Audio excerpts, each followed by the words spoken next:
Yes, my people. What's happening, man? My name's Luke. This is the LJB podcast, and we're inside with the man there. Mantas here again, you feel me, with a very special guest today. We got Sheldon Thomas in the building. Yeah, talking about his background a little bit, you know what I'm saying? The social response to racism, the criminal response to racism, a little bit of, obviously, his gang past and the turnaround, how he made a change. And also diving into his family life and how the impacts at home could have affected the choices leading into, you know, his past. So also stepping into his work with the community and what he's giving back to the young people and his goal. So my people, stay locked for that. You see what I'm saying? No, but I'm saying, you know, the stinking rich people, like billionaires that run these clubs. Yeah. Like, I think, in my opinion, the reason why they got there is because that trait that they have to not care and make those decisions to just power them up into the it's a myth to believe that when you help people you ain't going to get rich. That's a myth. That's rubbish. Oh yeah. It's that's been put out by the capitalists. Because they don't want you to help people. You understand? Like this thing here. Yeah. Personally speaking, this is like a real good setup. But see, my man there. I don't know what your age is. He shouldn't have to have made this. You understand? But because my generation thinks, like how you're saying, if I help him, it's going to stop me from moving. My thing was not going to work because his thing is going to be better than but mine. we're not thinking like we're not thinking straight. That's how the capitalists want you to think. But if we were thinking proper, like on a thing where we want to raise up enough people, right? We should be coming to my man like if he's come up and said, "Yo, I want to do this," and say, "Yeah, all right, we'll put that behind that. Let's go and do this thing and watch him profile, and then he will go out and help somebody else." But do you know what I think it is to do with a little bit? I don't know how much, but even a little bit, yeah. Not a lot of men don't leave the area where they are a lot of the time. Once you travel the world, you travel everywhere, you travel different places, you understand that there's enough room and there's enough for everyone to eat and everyone to grow. Do you know what I mean? And obviously, not knowing that, you're gonna think, no, I'm holding on to my thing, I'm not helping him. What if he blows and I don't? And I think that is a sad part, especially from where we come from in the black community. That's why we struggle. It's not like I can come in here and I know, me personally, I know I let everybody down. I don't even need to sweat on that because that's the first thing you said when you come in. Yeah, I know that straight because I know as a big man, that man over there. Sorry, I don't know his name. Yeah, JR shouldn't have to fight to come into this thing. He should have come up to a man like me and say, "Yo, fam, Bob, I want to set this thing up. Can you help me?" But he can't find no one like that because us black man, if we're not breeding up girls, if we're not smoking ourselves to a stupor, if we're not just trying to pretend we're still 15 when we're 57, who's going to come to who? Yeah, and like, to be fair, Sheldon, actually tell the people where you're actually from and what people you're talking about, because tell the people a little bit about yourself and, you know, where you come from and sort of like your history, because I think me meeting you and I knew what you was about, but you telling me your history and why you are this person you are today is like what solidified, I think, my respect for you. So give the people a little bit more depth into who you are, man, and where you started. Okay. Well, is the camera's rolling already? Yeah, we're rolling. In right. secret, you know what I'm saying? Well, my name is Sheldon Thomas. The Sheldon Thomas. And big up. I grew up in a time period that most people would not want to have grown up in. We grew up in a time period where in the 60s and 70s where as a black man we was not respected at all. But the respect that we didn't have outside was magnified because we wasn't even loved inside at home. Right.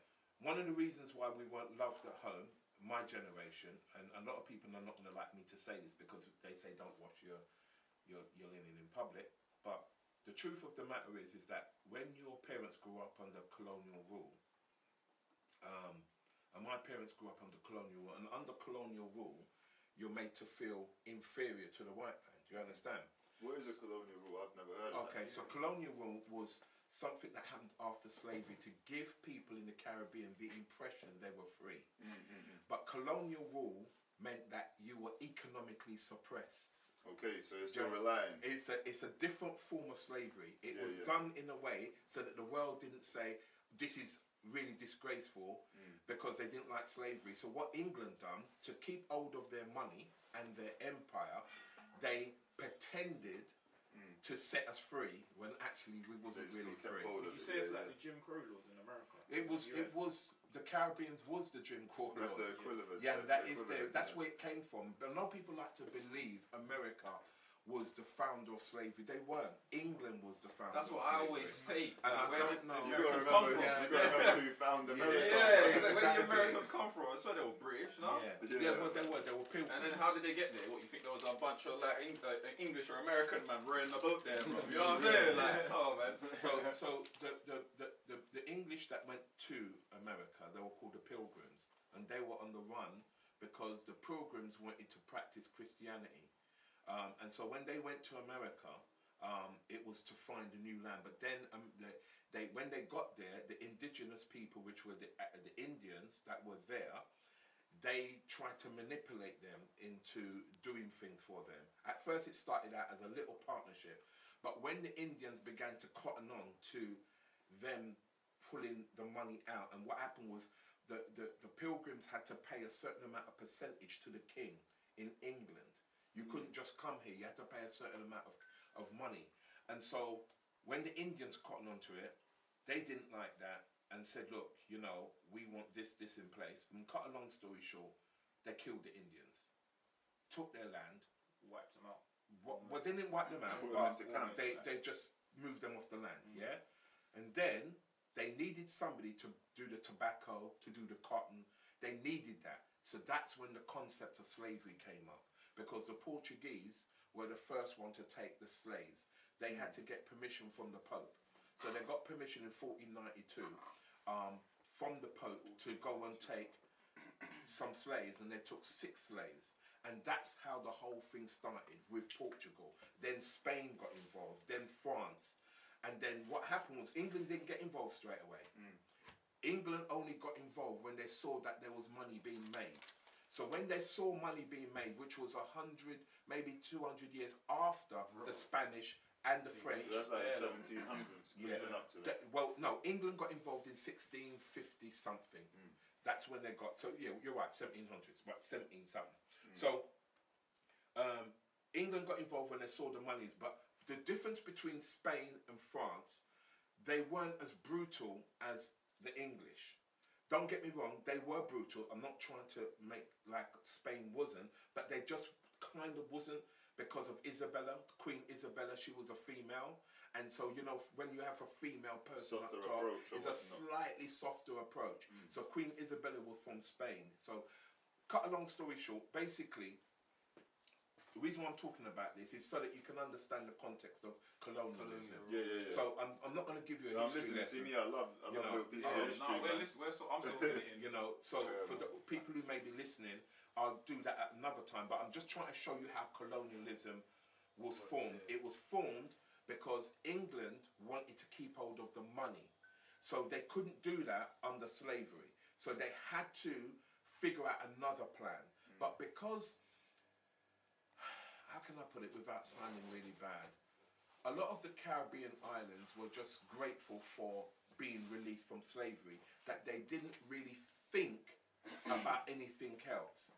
And by the time they thought of it, it was too late. So they reintroduced the house nigger and the field nigger. Some people may not like the N-word, but I'm using this in context. Yeah. So the house nigger was light skinned. So for instance, my man sitting in front of me, he would be in the house. And my man there my man there will be he'd be in the house, and the one there, the darker one, will be outside, and he won't be allowed in the house. And what happens is that then causes a mistrust between the both slaves. The complexions. Because the dark-skinned one, he will begin to scorn the light-skinned one because he's getting certain privileges. But this is where the whole thing of Jim Crow, the divide and rule, it was done deliberate. Now, what happened was, I'm going to go into decades later, the Caribbean fell under that, under colonial rule. So my dad, who was dark, and my mum, who was light, couldn't really mix, really. even though they were both Jamaicans. And living under a condition of economic suppression, house nigger, field nigger, still being practiced in the 1930s, made many Caribbeans feel that they need to leave the Caribbean in order to be successful. But it was a plan by the English to do it deliberate, so that you come to England and build England up. So the whole game, the whole plan about coming to England and we opened the invitation, it wasn't. Basically, they manipulated us into an invitation. But because our parents weren't as bright as we are maybe today, because I don't know if you knew, we weren't allowed to read and write. Yeah. We only started reading and writing in the 1920s. But before you say that, you see how you say the light skin and the dark skin in Jamaica felt like they couldn't be together. Was there like an enforcement on that, or was it just a feeling? A feeling. Sort of from the past. A feeling, and scared, fearful. I said the whole thing, the whole concept. It's like brainwashing, isn't it? Yeah, that's it's what they've done. They've so. conditioned them. So even though there was no law, there's no law saying you can't do this. Yeah. It was conditioned. So Caribbean people It's were wrong, conditioned to believe that. So it's like the Caribbean people were conditioned to believe England was the motherland, and the argument, what happened when we were born. So we were born in the 50s and 60s. We weren't having that. So we've come up. So that's where the household began to. I mean, I don't know if you guys have got any brothers in the 50s and 60s. They will tell you, that's when the household divided, because our parents were subservient, passive, weak, scared. We Of the authority, of who was above them. Of Their the English. bosses. Of the English. Yeah, right. Everything about them was, we don't want to upset them. Don't upset. It's like being at work and Yeah. not wanting to get Yeah. fired. Upset anybody. Don't upset Yeah. anyone. Yeah. Don't Real do. family. That's Don't do mentality, this. crazy. Don't do that. Oh, don't bring the police to the house. So they were subservient. Right. Now, my generation, who were born in the 50s and 60s, we weren't having none of that. But what happened was, because we were children, we didn't understand why. We didn't understand. It's not like my dad sat down and said, look, this is the thing, slavery, this. None of that. Yeah. No one talked about it. You're just living and seeing things. So what happened was, when in 1974, that was, and the reason why I'm saying this date is that was the very first time a police officer called me a Sambo. That was the first time. I was 9 years old. What's a Sambo? Right. So Sambo, Coon, Gollywog are the same as calling you a nigger. Okay. So the reason why I'm using that word is just to give you an example of the words they used against us. Never heard that one. So the words they used were Jungle Bunny, Sambo, Coon, and they never used the word nigger. Nigger was a word only used in America. Right. The Sambo, Gollywog, and Jungle Bunny were the words used here. They only started to use the word nigger in the 80s.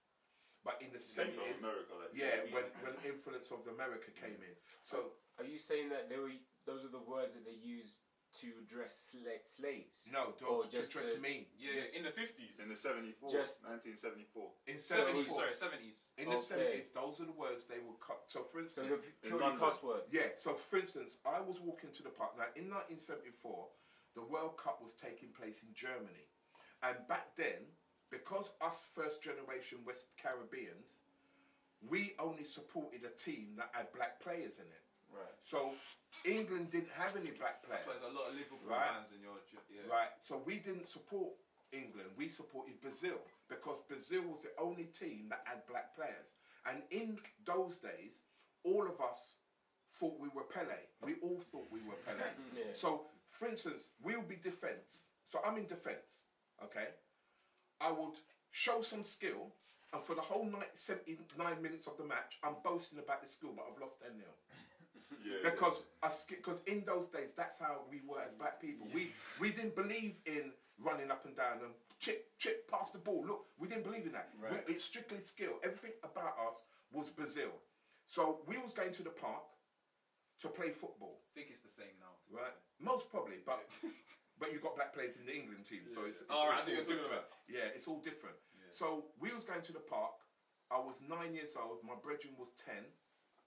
As we was going to the park, two police officers came out of Kennington Police Station, was walking down and then they called us, I think they called us Gollywog or Sambo or both. Now, remember, up until then, I don't know nothing about no slavery. I don't know nothing about colonialism, because remember, my dad's not forthright. He ain't telling me none of that. And I certainly have never heard the word Sambo. So you don't even, did you know what it meant, though? No, but this is what happened. It's the way, when he said it, he looked like he wanted to kill me. Like, he looked about 25. I'm only 9. So you can imagine, I'm like tiny. And this guy, this white guy, he looked like he wanted to hurt us. So I'm like, rah, I didn't even know what was going on. I'm going to be honest with you, I didn't know. So we ran home. Went to tell my mum, said, look, mum. And my dad was at home. I said, like, this policeman called me a name, like, Sambo, Gollywog. Now, here's where it went peak. My dad turned around, what do you do to the officer? I'm 9. Think about that logic statement there. What did you do to the officer? I'm 9 years old. What can a 9-year-old do to an officer? Absolutely. That's when I realised something weren't right. Now, again, I'm 9, so I don't 9 years old, you had that thing in your head, like, what? Yeah, when you're not even it supposed didn't to know these you're not, my dad didn't hug me. He didn't put a hand around, he didn't say like, you know what, let me sit you down and tell you. Nothing. Yeah. So, that's when me and my friend Chris decided, no, something ain't right here. Like. So he went upstairs to tell his dad, and his dad responded the same way. So we're like, what? So anyway now, the whole thing continued. So for the next 5-6 years, that's what it was like for us. We were chased by the police, beaten up, kidnapped, battered, called every name you can think of under the sun. Remember, none of us are 16 yet. We're still like 11. We started at 9, and this continued right up until I was about 15. Yeah. So what you have to do is put yourself in that position. Yeah, that's mental. That's the life of a year 10. And up to year 10. Up to year 10. Yeah, that put yourself in that position. What do you think would happen eventually? And that's how I became a gang member. Because people think people woke up and we want to be gang. Let me tell you something. Half the gangs in the world all started as a response retaliation to something that's happened to them. No one, no gang. I mean, I'm not talking about the cartel. Forget the cartel. We know they're on a different level. And forget all them man there. I'm talking about street gangs, yeah? Like the Black Guerrilla family from Chicago and the Black Disciples. Bloods, right, Bloods. All of Panthers. them started because of racism. None. They all started in the same way. Every gang you can think of. You look at the Bournemouth gang from Waltham Forest. You look at the Ghetto Boys from Lewisham. You look at the gangs from the Grey Gang, before the Grey Gang. I'm talking about way before that. Holly Street Boys. Look at the Holly Street Boys. Look at the Love and Money crew. All of those gangs were started as a response to the way we were treated living in the UK. Yes. And I don't people, think we've ever spoke to anyone who could actually vouch for that and clarify that. That's where and why it started. So this is crazy. the reason why is because everybody wants to talk about the now. Everybody wants to talk about, it's mad peak outside, but this is that. No one don't want to understand. No one starts a gang for just no reason. Now, I'm not talking about the man them that we all done know who wanna make money and all of that. I'm not talking, because those are the minority. Most young people That's like in the gangs, underworld. Yeah. they don't start, they fall into it. They existed before gangs existed. Exactly. And To me, like what you said, street gangs, and then the underworld, which is money, trying to make your way to survive. That's different things. Street gangs and underworld is two completely different things. Definitely. Yeah, definitely. I can definitely see And that. people need to understand that these street gangs, these guys, was a legacy of my era. And my era was a legacy of the treatment we got from the police. So, I've got a documentary out now, it's coming out soon, about... So hold on a second, Sheldon, not to cut you off on the documentary. So, you guys formed gangs to fight the police. That's right. That's it, NWE. Wait, just to clarify that, yeah? Not to fight anyone, to fight the police. Purposely, my role, because I was the gang leader, my role was to purposely hurt police. Right. That was it. If you look at my rap sheet before it was taken off, so on my rap sheet I've got weapons charges, attack of police and all of that stuff, yeah? Now... break this down, because we're not from this world. Your world, that generation. Explain to us at what age and what sort of happens to to you to get an order to go, all right, you must go and do X, Y, and Z. What happens in that? When you say it's order So, like for example, like we said, someone will say to you, or your role was to hurt police. So obviously, if your role was to hurt police, someone would have to come up to you, or you would have to decide as a group, okay, we're gonna. No, it wasn't like that. Okay. Basically, what had happened was, when we started the gang, when all the gangs were started, we just did it as a protection thing. So when we walk in the street, we'd make sure that there was at least four or five of us, because what the police would do, they liked when you was on your own and they chased you down in the car. So when there's 4 or 5 of you, it's less likely that to happen. So what happened was, it only started out as just walking the streets, and we're going to do that. But what happened was... Is that like the Black Panther model? Yes, but slightly different. What was underpinning us was our sound system. Now, you guys call it something different today, yeah? You guys, I'm not sure what you guys call, you know, like the rave scene back in the days. Right, well, ours was called a dancehall. This was before rave. So before garage was made, before house was even invented, or acid, or raves, there was us. It's called sound systems.